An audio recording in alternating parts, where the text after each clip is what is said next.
आज जीव हत्या का पाप क्यों और कब लगता है? सनातन धर्म में अहिंसा परम धर्म का सिद्धांत अत्यंत महत्वपूर्ण माना गया है। वेद, उपनिषद, महाभारत, श्रीमद् भगवद गीता, मनुस्मृति तथा अन्य धर्म ग्रंथों में सभी प्राणियों के प्रति दया, करुणा और अहिंसा का संदेश दिया गया है।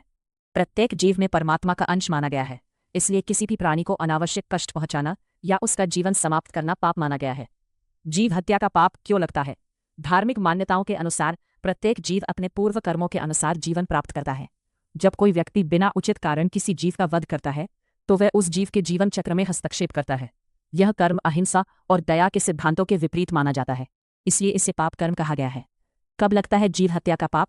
शास्त्रीय मान्यताओं के अनुसार निम्न परिस्थितियों में जीव हत्या का पाप माना जाता है।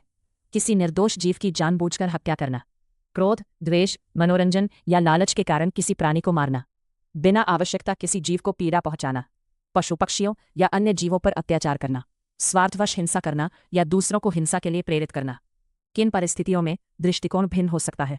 सनातन धर्म में कर्म का मूल्यांकन केवल कर्म से नहीं बल्कि भावना, नियत, उद्देश्य और परिस्थिति से भी किया जाता है।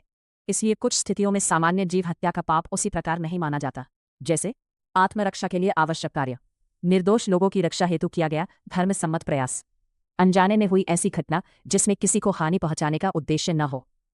इन परिस्थितियों का वर्णन विभिन्न धर्म ग्रंथों में अलग अलग संदर्भों में मिलता है और उनका निर्णय धर्म, कर्तव्य तथा नियत के आधार पर समझा जाता है।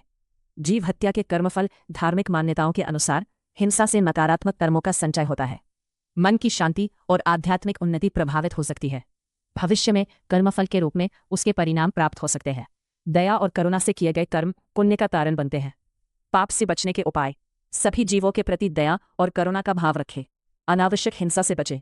भूखे पशु पक्षियों को भोजन और जल उपलब्ध कराएं। ईश्वर का स्मरण, सत्संग और सत्कर्म करें। प्रकृति तथा समस्त प्राणियों की रक्षा का संकल्प लें। निष्कर्ष: सनातन धर्म का मूल संदेश दया, करुणा और अहिंसा है। जीव हत्या का पाप मुख्यतः तब माना जाता है जब किसी निर्दोष जीव को बिना उचित कारण, स्वार्थ, क्रोध या क्रूरता के कारण कष्ट पहुंचाया जाए या उसका जीवन छीन लिया जाए। साथ ही धर्मग्रंथ यह भी बताते हैं कि किसी कर्म का फल उसकी नियत, परिस्थिति और धर्मसम्मत उद्देश्य पर भी निर्भर करता है। इसलिए प्रत्येक व्यक्ति को यथासंभव सभी प्राणियों के प्रति करुणा और सम्मान का व्यवहार करना चाहिए।